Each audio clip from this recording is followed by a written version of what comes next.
네, 각 분야의 고수들과 함께합니다. 고수경제 시간이고요. 오늘은 김인만 부동산 연구소장 그리고 이광수 명지대학교 대학원 겸임교수 나오셨습니다. 두 분 어서 오십시오. 안녕하세요. 안녕하세요. 오랜만에 또 뵙는데요. 마침 뵙게 되는 주간이 어떻게 보면은 부동산 시장의 빅 위크가 아닐까. 아마 이재명 정부의 세 번째 부동산 대책이 조만간 베일을 벗을 것으로 보이는데요. 대략적인 내용은 알고 있으니까 오늘은 일단 시장 점검부터 한번 해보도록 하겠습니다. 지금 시장이 굉장히 불안하고 위태위태하다. 이 말에 동의하십니까, 교수님? 예, 그렇습니다. 일부 지역의 가격 상승폭이 커지고 있고요. 그리고 거래량도 다시 증가하고 있어서 수요가 시장에 들어오면서 가격이 오르고 있다 이렇게 판단합니다.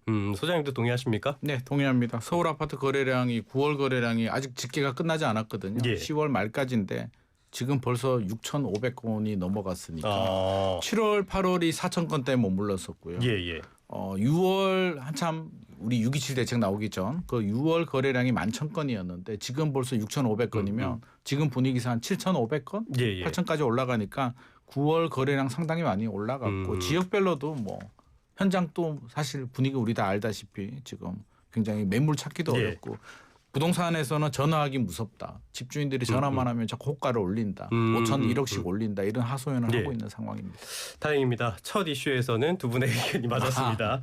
다행이라고 생각하고요. 그래서 이제 대책이 곧 나올 것으로 보이는데요. 일단은 언론 보도 같은 것들을 통해서 어느 정도 큰 그림은 나온 것 같아요. 규제 지역 확대라든지 대출을 더 조인다든지 그러니까 수요를 억제하는 대책 이런 것들이 될 가능성이 굉장히 커 보이는데 자, 이 결론부터 한번 여쭤볼게요. 이번에는 효과가 있을까요? 세부적인 내용을 좀 살펴봐야겠지만 전반적으로 이렇게 예상된 정책이 나오면 지금의 부동산 시장을 단기적으로 안정시키기에는 좀 어렵지 않느냐 판단하고 있습니다. 그러니까 무슨 얘기냐면 지금 한국의 부동산 시장이 투자화돼 있기 때문에 투자화된 시장을 정책으로 단기에 효과를 내기 위해서는 두 가지가 필요하거든요. 첫 번째는 뭐냐면 과거에 없던 새로운 정책 이어야 되는데 이렇게 대출 규제 그리고 규제 지역을 하는 건 다 알고 있는 거죠. 예상할 수 있는 부분이죠. 그렇죠. 이미 카페나 이미 부동산에 아시는 분들은 나오겠지라고 다 예측한 부분이어서 그렇게 나오면 단기적으로 시장을 안정시키기는 좀 어려워 보이고요. 두 번째는 어떤 성격을 갖고 있냐면 예상치 못한 시점이어야 돼요. 그런데 가격이 오르면 나온다. 그러니까 다 예상하는 거잖아요. 그런 측면에서 이번 정책이 시장에 영향을 크게 미치기는 좀 어렵지 않느냐 일단 판단하고 있습니다. 세부적인 내용을 봐야 되겠지만은 큰 효과는 없을 것으로 예상하신다. 소장님께서 어떻게 보십니까? 저는 단기 효과는 좀 있을 것 같고요. 단기적으로는 거래량 줄어들고 상승률은 줄어들 것 같습니다. 왜냐하면 물론 이제 대책이 발표가 되어 봐야 되겠으나 지금 예상하는 바로는 서울 전역이 규제 지역으로 지정될 가능성이 높을 것 같습니다.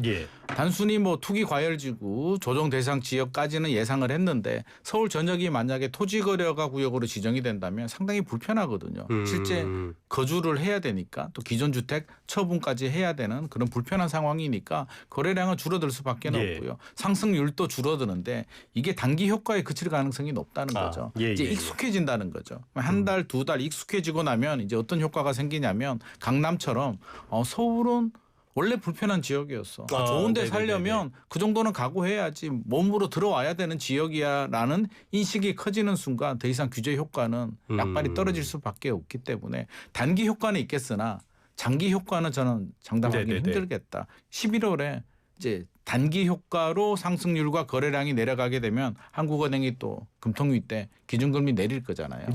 10월이 아니면 11월에 내릴 텐데 기준금리를 내린다는 얘기는 유동성이 또 많이 풀린다는 역설적인 얘기가 될 수도 있기 때문에 결국에는 근본적인 문제를 해결하기에는 공급도 부족하고 이 많은 유동성을 해소하기에는 이번 대책 가지고는 역부족이다라는 말씀 드리고 싶습니다.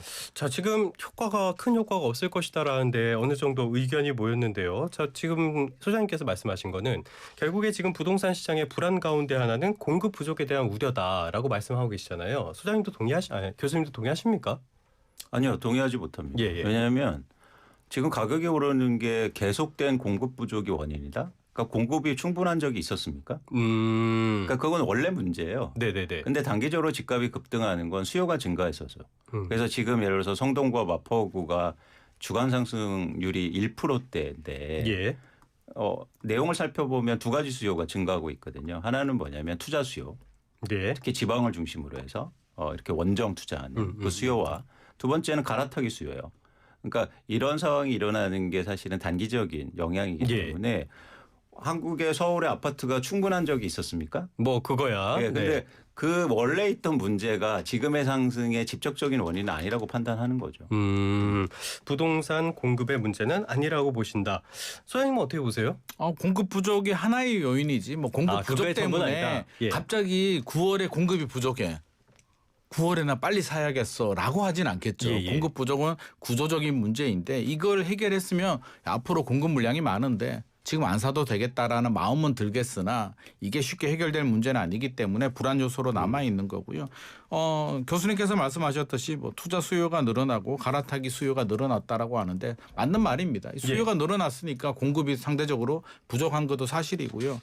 서울이 수요 과잉이 아니면 공급 부족도 아니거든요. 그러니까 역설적으로 말하면 이제 수요가 과잉인데 그러면 가만히 있는 수요가 왜 갑자기 이렇게 불안해지느냐에 대한 근본적인 고찰이 좀 필요하다는 거죠. 그냥 사지 마. 집값 오르니까 우리 규제할 테니까 하지 마. 대출 안 나오니까 하지 마라고 할 것이 아니라 이분들이 왜 지방에 있는 분들이 서울에 투자로 들어와야 되느냐. 그리고 왜 갈아타기를 시도하느냐에 대해서 최근에 제가 만난 여러분들 뭐 가장 소시민들입니다. 만나보게 되면 불안감을 호소하는 게 주식도 올라가죠. 금값도 1년 만에 한 2배 정도 올랐죠. 코인도 올라가죠. 집값도 올라가는데 내가 가지고 있는 현금 평생을 모은 뭐 3억, 4억, 5억 이런 현금이 휴지 조각 될 것 같은 불안한 마음. 나는 뭐 하고 있을까에 대한 공포감을 결국 주식을 할 사람들은 주식을 할 것이고요. 골드를 살 사람들은 골드를 살 것이고 나는 그거 다 싫어. 집을 하나 살 거야. 나는 집이 좋아. 그냥 집 무주택인데 하나 사야겠어. 1주택인데 좀 괜찮은 거로 그냥 돈 보태서 그냥 갈아탈래 하시는 분들이 지금 불안감에 움직이고 있는데 야 규제할 테니까 사지 마라고 해서 그러면 나는 벼락거지가 될 것 같은 두려움을 어떻게 해소를 해야 되냐는 거죠. 알겠습니다. 그런 면에서는 어떻게 보면은 패닉 바잉 같은 현상도 있다라고 볼 수가 있겠는데 자 이게 지금 보니까 조만간 곧 발표된다고 해요. 오늘 오전에 발표된다고 하는데 이 내용들 어떤 내용들 담겼는지 제가 아까 대략적으로 말씀을 드렸는데 어떤 내용들인지 예상하고 계시는 거 좀 말씀해 주실 수 있을까요? 아니 저는 뭐 정책을 제가 예상하지는 않고요. 그러니까 전반적으로 두 가지 방향성입니다. 하나는 뭐냐면 규제 지역 확대해서 확대하는 거고 두 번째는 뭐냐면 대출 규제를 강화하는 거잖아요. 이 방향성으로 뭐 그게 뭐 6억에서 4억이 될 거다. 뭐 투기과열지구 지정을 서울 전역으로 확대하고 뭐 경기도도 확대할 거다. 이런 내용이 나오겠죠. 그런데 그게 말씀드린 것처럼 지금의 시장을 효과적으로 예를 들어서 안정시킬 수 있는 그러니까 이게 안정해야 하는 게 소장님하고 저하고의 그 관점이 달라요. 그러니까 뭐냐면 저는 집값 안정을 집값의 하락으로 보고 있어요. 그런데 보시는 것 집값 안정이 뭐냐면 예를 들어서 좀 다른 관점에서 보는 거죠. 그래서 저는 아까 제가 효과를 못 낸다고 보는 게 집값을 이게 떨어뜨릴 거냐. 떨어뜨리지 못할 것이다. 그렇습니다. 그 얘기입니다. 그러니까 아까처럼 뭐 거래량이 줄고 이렇게는 되겠죠. 근데 그게 집값이 떨어지진 않잖아요. 정책 때문에. 그래서 그런 측면에서는 단기적으로 이제 제한적인 가능성이 있다는 말씀을 드리는 겁니다. 근데 우리나라 전반적인 부동산 흐름, 우리나라뿐만 아니라 전 세계적으로 봤을 때 순간적으로 덜컹거리는 경우는 있어도 이게 추세적으로 하락하는 경우는 없지 않아요? 그런데 왜요? 일본은 계속 빠졌고 사실 유럽의 많은 나라들도 계속 오랫동안 빠진 나라들이 많거든요. 그러니까 그것처럼 이제 과잉이 뭐 이따도 말씀드리겠지만 과잉이 그런 장기 불황을 만들 수도 있거든요. 그래서 지금 상황이 굉장히 불안한 겁니다. 그런데 흥미로운 건 뭐냐면 지금의 단기적인 집값 상승을 예를 들어서 부추기고 있다는 거예요. 원인이 있다는 거예요. 그 원인에 대해서 저희가 그러니까 과잉에서 아까처럼 심리를 말씀드렸는데 그런 심리는 언제나 있었어요. 마찬가지로 공급 부족처럼. 누가 사람들이 돈 벌기 싫어하는 사람이 어디 있습니까? 그리고 항상 돈을 뭔가 투자해야겠다는 마음이 있었겠죠. 그런데 이걸 부추기는 일들이 지금 특히 서울에서 많이 일어나고 있어요. 그러니까 그러다 보니까 당연하게 저는 정책의 실패다. 지금 부동산 정책의 실패다라고 좀 보고 있는 겁니다. 단기적으로. 부추기고 있다. 알겠습니다. 대출 규제도 들어간다고 하죠? 대출 규제도 들어가죠. 지금 부동산 규제는 세 가지가 있거든요. 금융 규제, 그러니까 대출 예. 규제가 있고요. 이제 허가제 같은 어떤 규제 지역을 지정하는 규제가 있고요. 세 번째는 세금 규제가 있는데 만지작 되다가 이번에 세금 규제는 아마 빠지는 것 같습니다. 부담스럽거든요. 네네네. 세금 규제도 뭐 효과가 분명히 있습니다만 세금 규제를 하기에는 이제 보유세를 올리거나 양도세를 내려서 매물이 나오거나 뭐 이런 예. 방법을 해야 되는데 아마도 고민만 하다가 보유세 올리는 것도 다음 카드로 넘기는 것 같고요. 내년 아마 6월 지방선거도 저는 충분히 고려한다라고 생각을 합니다. 왜냐하면 다른 거 다 좋아요. 대출 규제 나오면 나는 그래 대출 안 받고 안 살래. 뭐 선택을 할 수 있는 거잖아요. 네네. 그럼에도 불구하고 나는 다른 데 살래.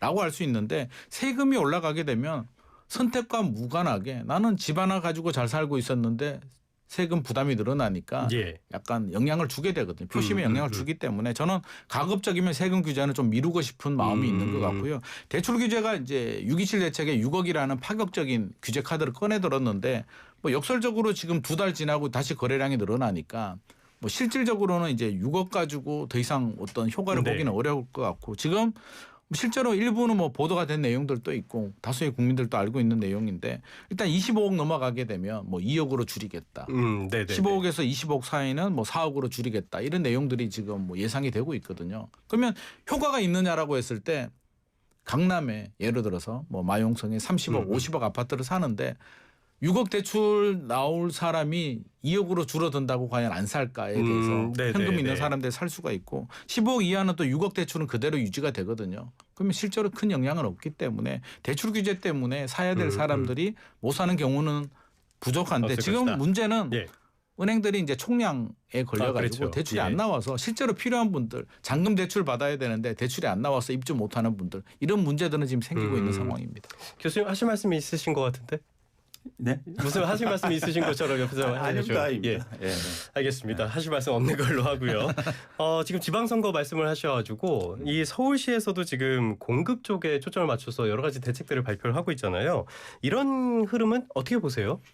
그러니까 그런 서울시라든가 오세훈 시장의 그런 재건축 재개발 규제 완화가 지금 집값 상승의 원인이 되고 있다는 거예요. 그것 자체가 집값을 부추기고 있다. 그렇습니다. 예. 아니 예를 들어서 강남에 노후 아파트를 가지고 있는데 재건축 해준다고 그러면 가격이 오릅니까 안 오릅니까? 모르겠죠. 그리고 이게 예.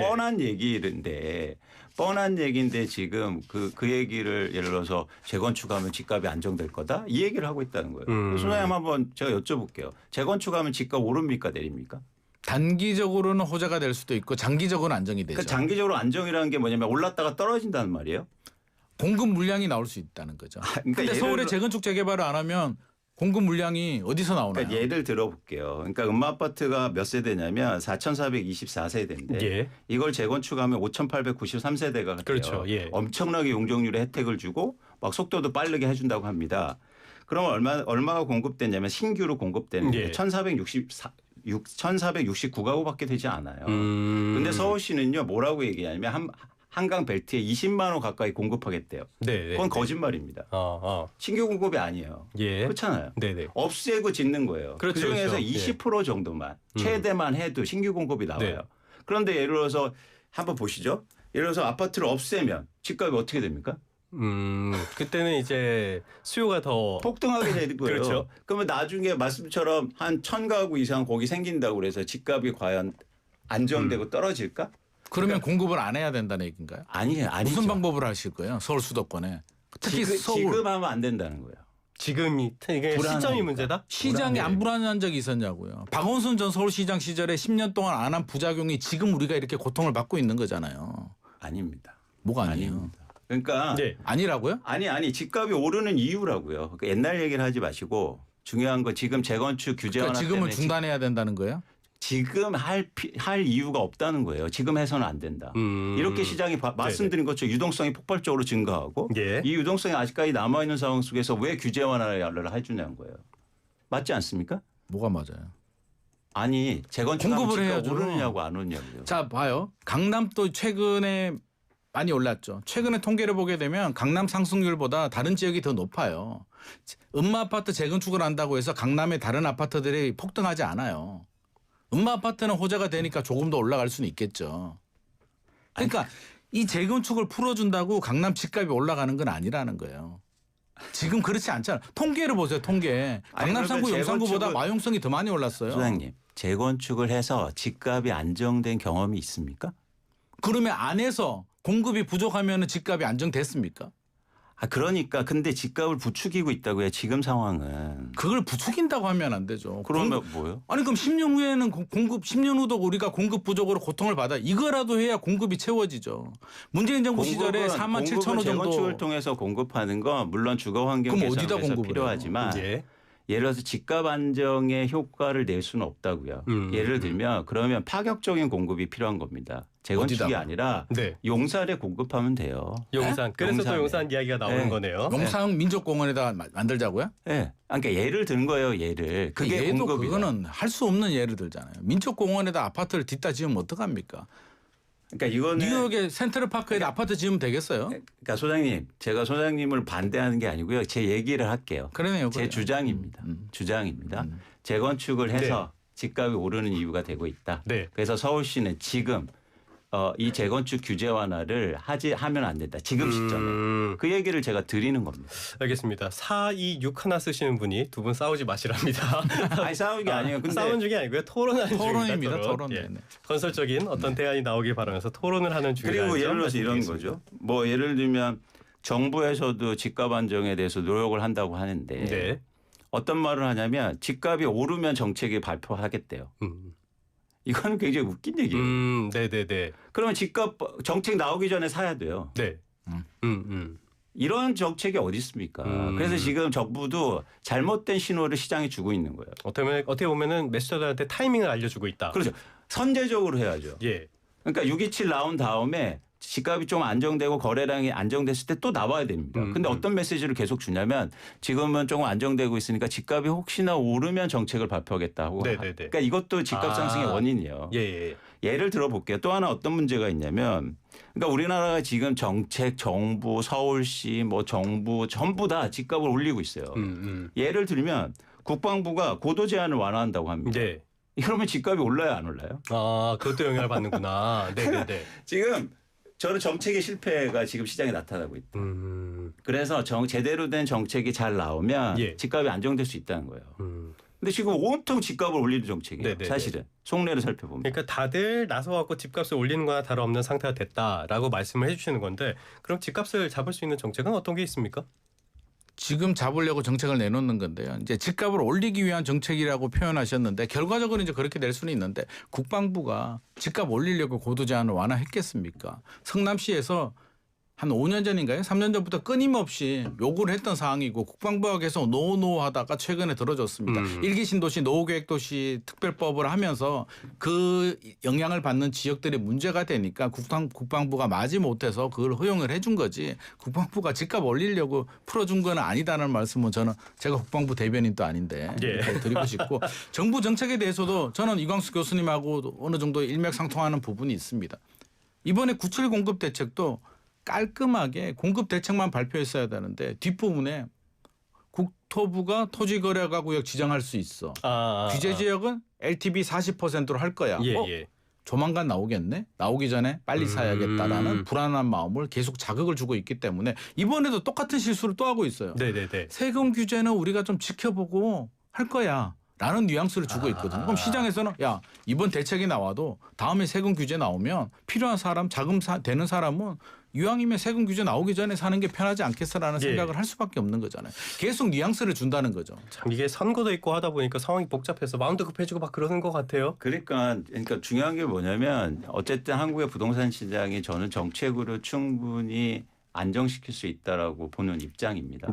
근데 중요한 건 지금 정책의 실패가 계속 이어지고 있어요. 그 점이 좀 안타까운 거죠. 그러니까 뭐냐면 말씀드린 것처럼 시장에 잘못된 신호를 계속 주는 거예요. 예를 들면 아까 뭐 양도세 얘기를 하셨는데 양도세를 그러면 매물이 증가하기 위해서 양도세를 낮춰줄 수도 있겠네. 그러면 지금 집을 팔겠습니까? 네네네네. 그러니까 이게 정책이 시장을 진짜 제대로 의도대로 움직이려면 선제적이어야 돼요. 그런데 이 정책이 계속 후행적으로 나니까 시장을 움직이지 못하는 거예요. 그게 대표적으로 그런 정책의 실패가 이어졌던 게 사실 문재인 정부 때거든요. 그렇죠. 집값이 오르면 규제가 나오고 더 오르면 더 센 게 나오고 그러다 보니까 사람들이 그거에 대해서 학습되고 그러니까 그러다 보니까 부동산 시장이 굉장히 그러니까 정책과 다르게 갔거든요. 그걸 지금 반복할 수도 있겠다는 우려가 있는 거죠. 그래서 이 부분에 대해서 인지가 가능하면 전 충분히 정부가 좋은 정책을 낼 수 네. 있다. 그래서 지금 나온 이야기 중에 하나가 이러다가 문재인 시즌2 되는 거 아니냐 이런 이야기가 나오는데 이 어떤 부분에서 공통점이 있냐. 일단은 벌써 정부 출범 4개월 만에 세 번째 대책이 나온다. 거기다가 무차별적인 이렇게 어떤 대책의 대상이 좀 무차별적이다. 이런 지적들 나오거든요. 일단 두 분 말씀 한 번씩 들어볼게요. 소장님 어떻게 생각하세요? 저는 사실 우리가 문재인 정부만 얘기를 하는데 좀 더 거슬러 올라가게 되면 노무현 정부도 있었죠. 그렇죠. 그래서 지금 세 번째거든요. 우리 국민들은 노무현 정부는 이제 가물가물하지만 이게 만약에 현 정부가 처음이야. 집값 올라가고 이런 규제가 처음이면 국민들도 한번 기다려보자. 어떻게 될지 모르겠어라고 해서 시간을 좀 정부한테도 줄 수가 있는데 노무현 정부 시절 학습 효과를 한번 했었고요. 규제로 집값 잡기 쉽지 않은데 네. 똘똘한 한채 현상만 생겨 결국에는 노무현 정부 시절에 집값 잡은 건 글로벌 금융위기였고요. 문재인 정부 시절에도 긴가민가 노무현 정부하고 비슷한데 계속 규제가 나옵니다. 올라가고 규제 나오고 올라가고 규제가 잡겠지 노무현 정부 때는 2기 신도시 개발하고요. 문재인 정부는 3기 신도시를 던집니다. 비슷한데 한 3년 기다리다가 안 되니까 이제 폭발하는 거거든요. 근데 이번에도 다르겠지. 세금 규제 안 한다니까 뭔가 패턴은 다를 거야라고 했는데 지금 내용을 보니까 세금 규제만 미뤘을 뿐이지 수요 억제라는 패턴은 똑같다는 거죠. 야 규제 지역 지정할게. 문재인 정부 때도 2017년 파리 대책 때 강남 규제 지역 지정하죠. 그걸 계속 확대했는데 이번에는 확대 지정이 좀 빠르구나. 빨리는 하지만 패턴은 똑같다라는 생각을 하고 있는 거예요. 강남은 2017년에 규제 지역 지정돼서 지금까지 한 번도 안 풀렸습니다. 규제는 내 친구예요. 풀어주면 오히려 폭등하고 안 풀어줘도 올라갑니다. 저는 이 내성이 가장 무섭다고 생각하거든요. 그럼 이제 토지거래업거에 다 지정을 했어. 그래도 안 잡히면 이제 어떡할 거야? 이제 무슨 규제를 할 거예요? 어떻게 해야 되죠? 근데 저희가 좀 근본적인 그 문제의식을 좀 가질 필요가 있어요. 지금 예를 들어서 서울 아파트의 불패 그리고 강남의 불패는 틀린 말입니다. 그러니까 분명히 하락한 구간이 있어요. 근데 왜 사람들이 불패라고 인지하냐면 빠지면 도와줘요. 그러니까 유석열 정부에서 집값이 하락폭이 되게 컸어요. 강남도 많이 빠졌고 그랬더니 막 뭐 어디 주공 아파트 살려주기 둔촌 주공 이슈가 그리고 있었죠. 심지어 뭐 신생아나면 뭐 100조 원씩 시장에 풀어서 유동성을 공급해주고 자 이게 문제였던 겁니다. 그러니까 뭐냐면 그게 지금 누적돼서 영향을 미치고 있는 거예요. 쉽게 말해서 사람들은 어떻게 생각하냐면 집값이 빠져요. 정부가 도와주네. 그러면 제가 두려워할 필요가 없는 거예요. 그러니까 이거를 끊어야 되거든요. 이거를 끊는 게 사실은 전체적으로 정책의 가장 큰 문제였다. 그래서 앞으로 이 가격이 오르면 분명히 빠지는 구간이 나올 겁니다. 그때 만약에 또 유동성이 공급되고 시장에 도와주는 그럼 누구 살려주고 이런 게 나오면서는 안 된다. 그러니까 저는 그러니까 한국의 부동산 시장이 이렇게 변동성이 크고 이런 나라는 흔치 않습니다. 사실의 자산 가격은요. 핵심은 올라가면 떨어지고 떨어지면 오르는 게 맞아요. 그런데 우리는 꼭 떨어지면 도와줘요. 그러니까 그 지점부터 어떤 변화가 일어나야지 사람들이 좀 조심하게 되고 그럴 거 아닙니까? 그런 측면에서는 아까 뭐 노무현 정부하고 참여정부하고 문재인 정부 탓만 하셨는데 사실은 전체의 문제였다. 그렇게 보고 있습니다. 알겠습니다. 부동산 정책이라는 게 워낙 어렵기 때문에요. 잠시 광고 듣고 1부 마치고요. 똘똘한 한 채 이야기 2부에서 간략하게 해보도록 하겠습니다.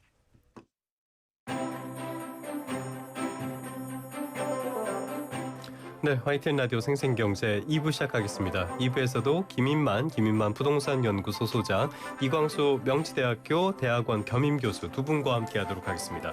자, 저희가 앞서서 1부에 이야기를 하면서 똘똘한 한 채에 대한 이야기가 나왔었는데요. 최근에 구윤철 부총리께서 재산세와 종합부동산세를 매길 때 1주택자에게 주는 감면 혜택이 이른바 똘똘한 한 채 수요를 부추긴다라는 지적에 대해서 이렇게 답했습니다. 똘똘한 한 채에 대한 문제의식을 갖고 있다. 어떤 문제의식일까요? 그러니까 우리나라가 전통적으로 어떤 생각을 갖고 있고 그게 그러니까 세금에서 어떤 그게 반영되냐면 1가구 1주택은 선하다고 생각합니다.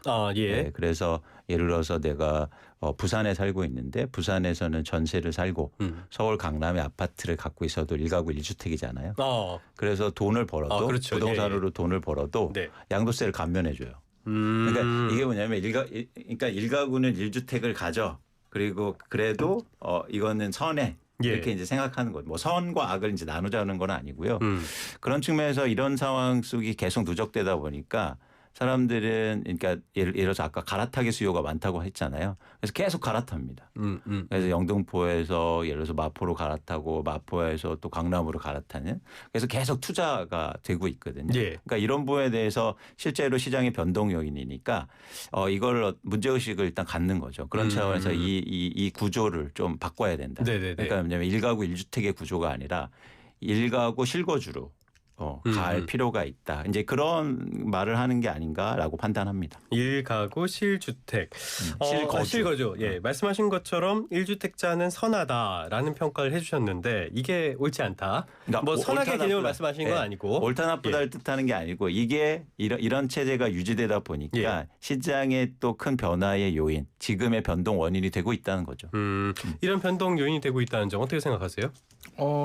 그렇다면 전제 조건이 있죠. 똘똘한 한 채를 만든 건 정부잖아요. 정부의 규제예요. 노무현 네네네. 정부 시절 또 거슬러 올라가면 네. 그때도 다주택자 규제가 나오면서 결국에는 주택을 많이 가지게 되면 세금 불이익을 당하니까 한 채만 가져야겠다. 법을 세번 중대형 아파트 똘똘한 채 현상이 생겼고요. 문재인 정부 시절에도 똑같이 뭐 다주택자 대유행이었죠 이 말이. 주택 수를 많이 가지게 되면 또 규제를 중과세를 하다 보니까 똘똘한 자 현상이 생겼는데 이게 바뀌려면 일단 다주택자 규제가 폐지돼야 돼요. 그러면 주택 수가 아니라 보유 주택의 금액으로 세금을 매기면 되죠. 예. 뭐 1주택을 가져도 50억짜리 가지게 되면 당연히 세금을 많이 내는 거고요. 1억짜리를 세 채 가지게 되면 3억에 대한 세금만 낼 수 있도록 해주면 되는 겁니다. 그런데 그거에 대한 고민은 제가 볼 때는 하지 않는 것 같고 지금 또 아까 거주 교수님께서 이제 거주 요건 말씀하셨는데 서울의 규제 지역이 되면은 이제 양도세 2년 거주를 해야 되는 부분이고요. 10년 장기 보유 특별 공제 받으려면 10년 동안 거주를 해야만 40%. 보유해야만 40%가 받았습니다. 대출 규제도 실거주를 해야 되고요. 거주 요건들은 지금 끊임없이 강화되고 있는데 거주 요건을 만드는데 난 서울에 부산에 살고 있는데 부산 전세 살고 아무래도 서울에 하나 사고 싶어 내 인생에. 네. 거주하래.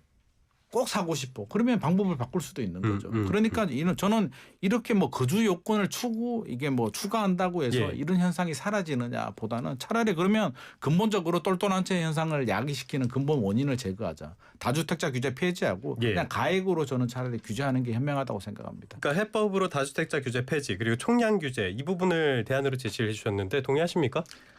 다주택자 규제를 폐지하면 한번 생각해 볼게요. 그러면은 다주택자가 엄청 증가할 건데 그럼 집값이 어떻게 될까요? 그것도 오르는 요인이 될 것이다. 당연합니다. 그럼 이거 고민 저거 고민하면 아까 1주택자도 문제 있다. 다주택자도 문제 있다. 그러면 집 사지 마라는 얘기밖에 안 되는 그러니까 거잖아요. 투자 수익률을 떨어뜨리는 게 사실은 근본적인 개혁 방향이에요. 그러니까 부동산을 통해서 얻는 일종의 불로소득을 최대한 줄이는 게 사실 목표가 돼야 됩니다. 그런데 다주택자 규제를 풀어주면 투자라는 거예요.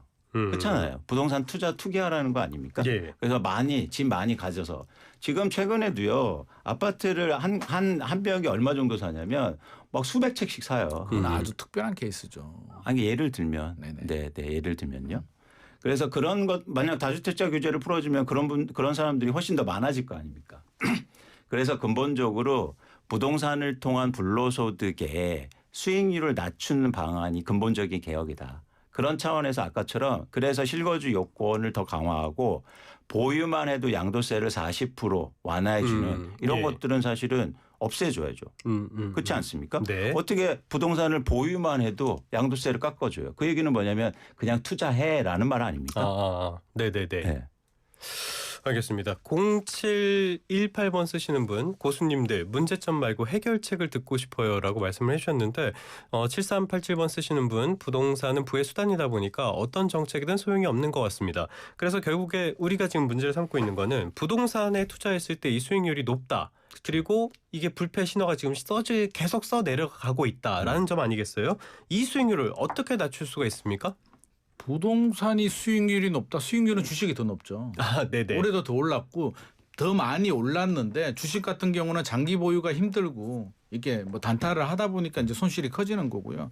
집 하나를 10년 가지고 있었는데 이거를 투기다. 너 수익을 많이 가지고 가서 지금 또 양도세율이 구간별로 뭐 6%는 1,200만 원 이하니까 빼고 기본 45% 최고 수익률이 양도세율이 절반 정도 떼가거든요. 지방세까지. 네.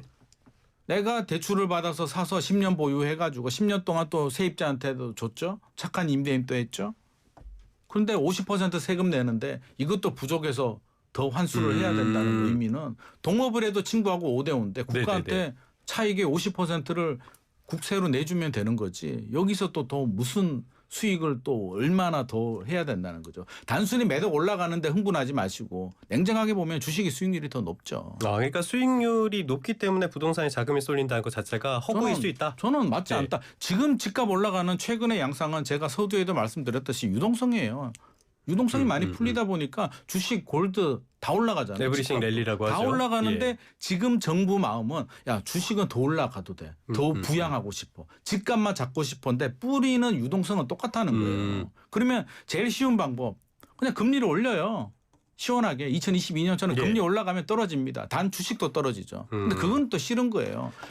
여러 가지 경제, 네. 정치 고려해 보면 이거는 이래서 안 되고 저거는 지방선거 때문에 안 되고 경제 때문에 안 되고 그래서 할 수 있는 카드가 많지 않은 겁니다. 유동성 문제가 있을 때는 사실 쓸 수 있는 카드가 많지 않은 것도 현실이잖아요. 어떻게 하면 부동산 이런 것들 수익률 잡을 수 있다고 생각을 하십니까? 그러니까 저는 수익률이라는 게 뭐냐면 실현 수익률을 말하는 게 아니라 사람들이 생각하는 예상 수익률이 중요한 거예요. 예. 그러니까 투자할 때는 항상 내가 얼마를 벌 것 같아라는 거에 따라서 행동하는 거죠. 그래서 결코 과거에 얼마 올랐다를 사실은 규정하지 않거든요.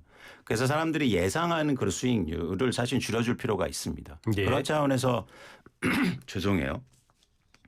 그런 차원에서는 예를 들어서 세금을 통해서 일종의 수익률을 낮추는 것도 필요하고 뭐 소장님 말씀하신 것처럼 금리를 올리는 것도 사실 수익률을 낮추는 거거든요. 네. 그러니까 기대 수익률을 낮추는 거죠. 네네. 그런 차원에서 다방돈의 이제 노력이 필요하다는 겁니다. 그런데 이런 과정을 통해서 신호를 줘야 된다는 거예요. 수익률이 낮아질 것 같은데 쉽지 않을 것 네네. 같은데 근데 그 신호를 못 주고 있다는 거예요.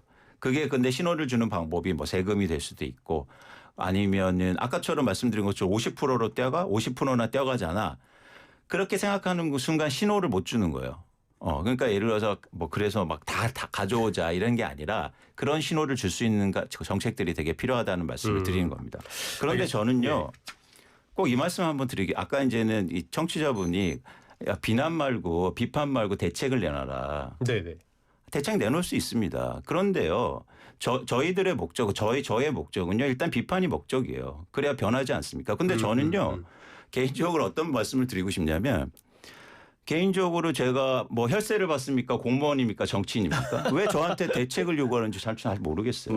그러니까 네. 지금은 어쨌든 전문가시니까. 네, 중요한 건 뭐냐면 제가 전문가라고 해서 뭐 부동산에서 돈을 받고 이러지도 않습니다. 네네. 그러니까 중요한 건 뭐냐면 지금은 철저한 문제의식이 먼저가 돼야 된다. 그래서 우리가 청취자들이나 언론들도 문제가 뭐냐는지에 진짜 핵심을 가져야 네네네. 돼요. 그래서 이제 이런 논란이 아까처럼 집값이 왜 오르느냐.